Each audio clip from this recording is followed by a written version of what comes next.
जम्मू और Kashmir high court के एक ऐतिहासिक फैसले ने आज जर्नलिज्म की लाज जो है वो रख ली है, डेमोक्रेसी की लाज रख ली है।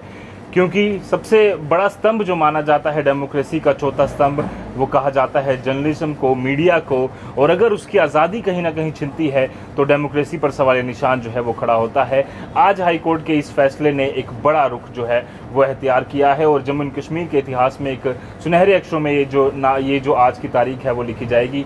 उसका कारण क्या है? हमारे साथ एक सीनियर जर्नलिस्ट आसिफ इकबाल जी मौजूद हैं, इनसे बातचीत करेंगे और जानेंगे कि क्या पूरा मामला था कि इनके खिलाफ एक FIR हुई और आज उस FIR को माननीय हाई कोर्ट ने पूरी तरह से क्वैश कर दिया है। पूरा मामला जानेंगे और किस तरह से आज हम समझ रहे हैं कि डेमोक्रेसी के चौथे स्तंभ की इज्जत बची है, वो इनसे जानेंगे। स्वागत है आपका। आपका बहुत बहुत शुक्रिया रजत। ये बता दूं मैं कि ये 2008-18 का मामला है, जब मेरे खिलाफ 2-3 FIR लगाई गई थी, जिनमें जो आज एक FIR है वो क्वैश हुई है और दूसरी FIR भी जो है वो शायद अगले महीने तक जो है उसका रिज़ल्ट आ जाएगा। और इसके अलावा जो है वो एक आर्डर निकाला था जिसमें मुझे वहाँ की एडमिनिस्ट्रेशन ने गवर्नमेंट ऑफिस में एंट्री के लिए जो है वो DC ऑफिस कॉम्प्लेक्स को में जो है वो आने से वो बैन किया था। उस वक्त जो 2018 में जो बैन का आर्डर है, उसी वक्त जो है वो ऑनरेबल हाई कोर्ट ने उस पर स्टे लगाया था और उस वक्त मेरा राइट को जो है वो अपहेल्ड किया गया था कि किसी भी डेमोक्रेटिक सिटीज़न जो हिंदुस्तान का रहने वाला है उसको जो है वो किसी भी गवर्नमेंट ऑफिस में एंट्री से बाहर नहीं किया जा सकता। मैं तो एक जर्नलिस्ट हूँ। तो उस वक्त जो है वो आर्डर दस्ती ख़त्म हुआ था और फिर एडमिनिस्ट्रेशन को वो आर्डर रिसेंड करना पड़ा था, तो वो बात वहाँ ख़त्म हो गई थी। लेकिन ये जो 2 FIR है जो पुलिस है, क्योंकि जो एडमिनिस्ट्रेशन है उस वक्त उसको समझ आ गया था कि हमसे जो है वो पुलिस ने गलत कराया और जो वहाँ उस वक्त डिप्टी कमिश्नर थे उन्होंने भी बाद में मेरे से एतराफ़ किया था कि मुझे इन दोनों FIR में जो है पहले इंक्वायरी करनी चाहिए थी, क्योंकि जो मैजिस्ट्रेट है वो ट्रेंड नहीं होते हैं। मैजिस्ट्रेट को जब लगाया जाता है उसको ज़्यादा पता नहीं होता, उसको नीचे से जब फाइल आती है तो उसको, लेकिन जो पुलिस है वो एक ट्रेंड इंस्टीट्यूशन है और कोर्ट ने ये बताया कि जो ये पुलिस ने FIR लगाई है ये मिसयूज़ ऑफ पावर है। और कहा गया है कि अगर पुलिस को कुछ अपना एतराज़ था तो उसमें जो है उनको चाहिए था कि वो अपना वर्जन दे, न कि FIR लगाए। तो मैं ये बात बता दूं, ये एक अख्तर हुसैन हजाम था, एक 5 बच्चों का बाप था ये। तो ये जो है वो केशवान इलाके से वहाँ का रहने वाला था। ये पुलिस के पास 27-28 दिन से जो था वो कस्टडी में था, तो इलीगल कस्टडी में था। वहाँ पर एक शख्स जो है वो गुम हो गया था, जो बाद में शख्स जिसका आज रिकॉर्ड में ये है कि वो एक एक्टिव मिलिटेंट है। वो कहाँ है आज, कहाँ नहीं है, लेकिन वो एजेंसीज़ के रिकॉर्ड में जो है वो एक्टिव मिलिटेंट है, जिसको बताया जा रहा था कि शायद जो है वो अख्तर ने मारा होगा। लेकिन जब अख्तर के खिलाफ टार्चर हुआ तो इसके जो फैमिली वाले हैं वो मेरे घर में पहुंचे। मैं बाहर था तो वहाँ से मुझे कॉल आता है कि ये रो रहे थे वहाँ पर मेरे घर के बाहर। तो आप जी एक जर्नलिस्ट हो, सिर्फ आप ही जो है वो आप इंसाफ दीजिए। मैं आउट ऑफ स्टेशन था जब मैं वहाँ पहुँचा, तो जो बाकी मीडिया वाले थे उन्होंने सबका इनका इंटरव्यू लिया था उस वक्त। बाद में मैं भी गया, मैंने जब इनसे बात की तो फिर मैंने जब न्यूज़ छापी तो उसके अलावा जो है ये कोर्ट में भी गए थे, जहाँ पर इन्होंने कोर्ट में उस वक्त के SSP, DISP और जो SHO थे वहाँ पर उनके खिलाफ जो है क्रिमिनल कंप्लेंट फाइल की थी CGM कोर्ट किश्तवाड़ में कि इनके खिलाफ जो है मुकदमा दायर किया जाए। लेकिन वो मुकदमा तो दायर नहीं हुआ, लेकिन मेरे खिलाफ जो है वो FIR जो लग गई, जिसको आज कोर्ट ने जो है वो मान लिया कि तस्लीम कर लिया कि ये जो है वो गलत है। और साथ में ये भी बताया कि जो जर्नलिज़म है, जो प्रेस की फ्रीडम है, उसको अपहेल्ड किया है और बताया कि जो जर्नलिज़म है वो 4th पिलर ऑफ डेमोक्रेसी है। तो जो इस तरह से जो ये हथकंडे इस्तेमाल करके जो है गवर्नमेंट जर्नलिज्म को साइलेंस नहीं कर सकती है। तो अब देखिए, अब आपके सामने ये सारा डिसीजन है, ये सिर्फ न मेरी जीत है बल्कि काफ़ी जर्नलिस्टों की जीत है जिनके खिलाफ यहाँ पर झूठे मुकदमे दायर किए गए हैं। आसिफ जी, एक चीज़ यहाँ समझना चाहूँगा, हाई कोर्ट ने ये भी कहा है कि पूरा राइट है एक जर्नलिस्ट के पास कि वो अपना सोर्स जो है वो किसी को रिवील ना करे, और साथ ही साथ जो सोर्स की इंपॉर्टेंस है, आप being a journalist, senior journalist, कितनी इंपॉर्टेंस आप समझते हैं सोर्स की? और जब एक कोई किसी मुकदमे में आपको ये कहा जाता है कि आप अपना सोर्स रिवील कीजिए या कुछ नहीं, इसमें सोर्स की रिवीलिंग की बात ही नहीं थी। हालांकि कोर्ट ने बोला है कि राइट है कि जर्नलिस्ट को वो एक सोर्स को प्रोटेक्ट करे, लेकिन इसमें सोर्स की बात ही नहीं थी। ये खबर जो है वो एक जो शख्स जिसको टार्चर किया था उसका भाई और उसका रियल कजिन ब्रदर जो है वो इंटरव्यू देकर जो है वो हमें बताते हैं। और ये हैरानी की बात है कि वही कंप्लेंट जो है वो कोर्ट में भी फाइल होती है। हाँ, अगर उन्होंने अपने आप से खबर क्रिएट की होती, जो इंसिडेंट हुआ ही नहीं था उसको लेकर अगर खबर की होती तो एफआईआर लगाते तो फिर हक भी था।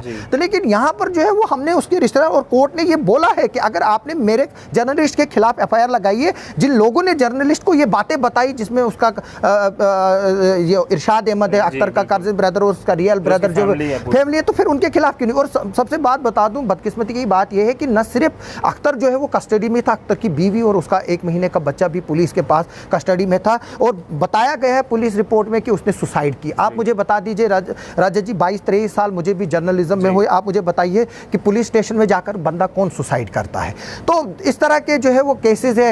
मैं कहता हूं कि एक तो जर्नलिस्टों को हरास करना, यहाँ पर जर्नलिस्ट को एफआईआर लगाने के बजाय जो वहाँ पर कस्टोडियल किलिंग हुई थी, एक शख्स की छात्रों में कस्टोडियल किलिंग हुई थी, एक उसी पुलिस ऑफिसर के दौरान टेनवर के दौरान गंग्याल में एक कस्टोडियल किलिंग हुई थी। आज तक उनका कुछ नहीं हुआ, उसमें कोई एक्शन ही नहीं हुआ। तो एक जर्नलिस्ट पर जो है वो एफआईआर लगा रहे हैं, एक नहीं 3-3।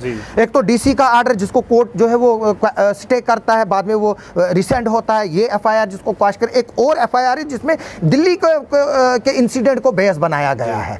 मतलब दिल्ली के इंसिडेंट को किश्तवाड़ में एफआईआर लगाई गई है। आप पहले तो वो उन्होंने किया था, वो एफआईआर नंबर 105 है, फिर उसके बाद जब मैं कंट्रोल में नहीं आया तो फिर 117 लगाई, फिर उसके बाद काफ़ी कोशिशें की गई थी लेकिन ऑफिसर की ट्रांसफर ही हो गई। इस मामले में कौन कौन से संगीन आरोप आप पर लगाए गए? यही, मैंने झूठी खबर छापी, मैंने दंगा भड़काने की कोशिश की, मैंने लोगों को जो है वो उकसाने की कोशिश की ताकि वो लोग रोड ब्लॉक करे, बाकी करे, जबकि ये चीज़ जो प्रोटेस्ट और बाकी चीज़ें हैं वो खबर लगने से पहले ही हो चुके थे। हमने जब प्रोटेस्ट हुआ तब जाकर हमारी नोटिस में जो है वो आया। मैं बदकिस्मती से मैं आपको एक बात बताऊंगा, वहाँ पर एक मर्डर होता है और उस मर्डर को पुलिस सफाई से 304 में कन्वर्ट करती है। एक यतीम घर जो गरीब घर था, उसको अगर पुलिस से इंसाफ नहीं मिलेगा तो कहाँ से मिलेगा।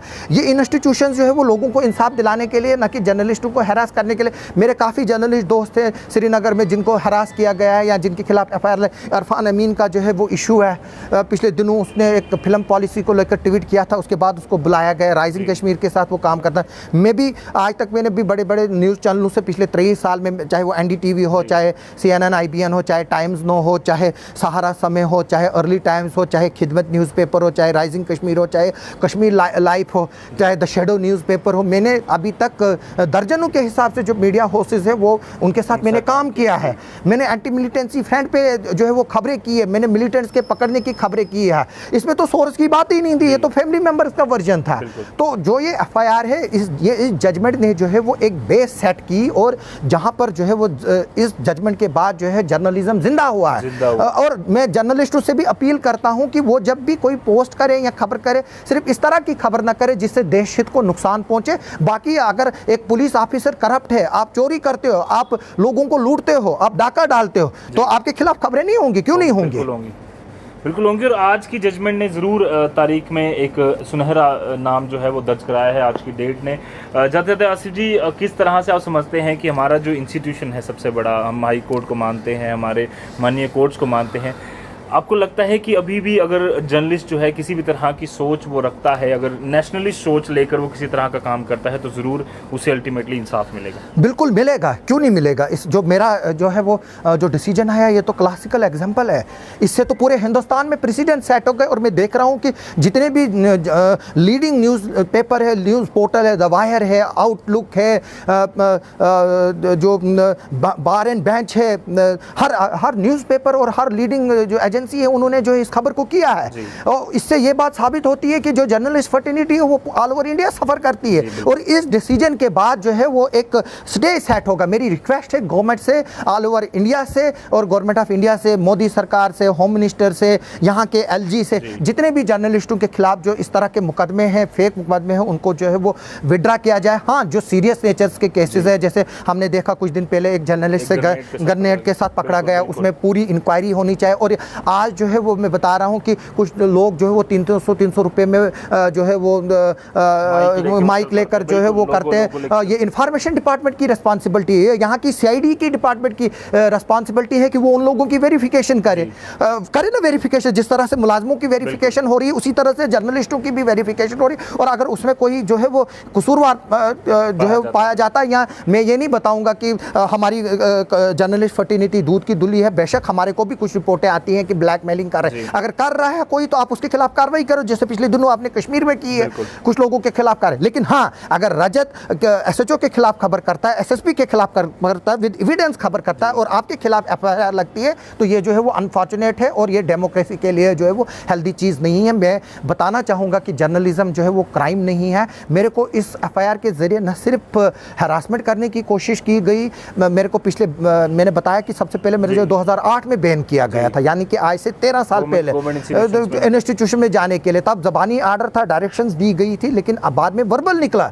तो मुझे सिर्फ न कोर्टों में खर्चों की बात करो, चलो जी, जो एडवोकेट फ़हीम शौकत भट्ट साहब है वो मेरे बचपन के दोस्त है, लेकिन मुझे फिर भी यहाँ आने में, जाने में हरासमेंट, और मुझे इस दौरान जो है वो एक्यूट डायबिटिक हो गया।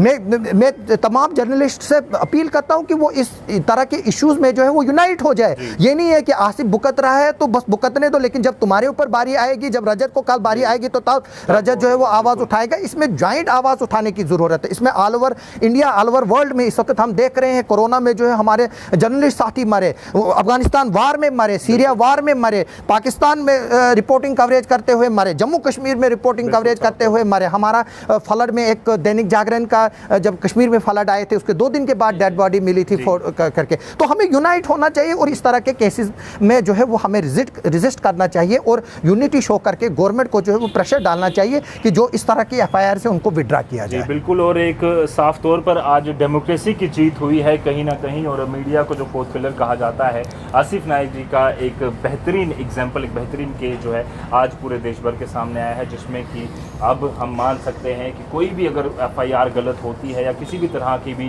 कोशिश की जाती है जर्नलिस्ट को हरास करने की, तो वो बर्दाश्त नहीं किया जाएगा। माननीय हाई कोर्ट ने भी ये आज एक एग्जाम्पल जो है पूरी तरह सेट कर दिया। फिलहाल के लिए दीजिए आज ऐसी और खबरों के लिए, चर्चाओं के लिए आप भी बने रहिए दैनिक चुनाव के साथ। धन्यवाद।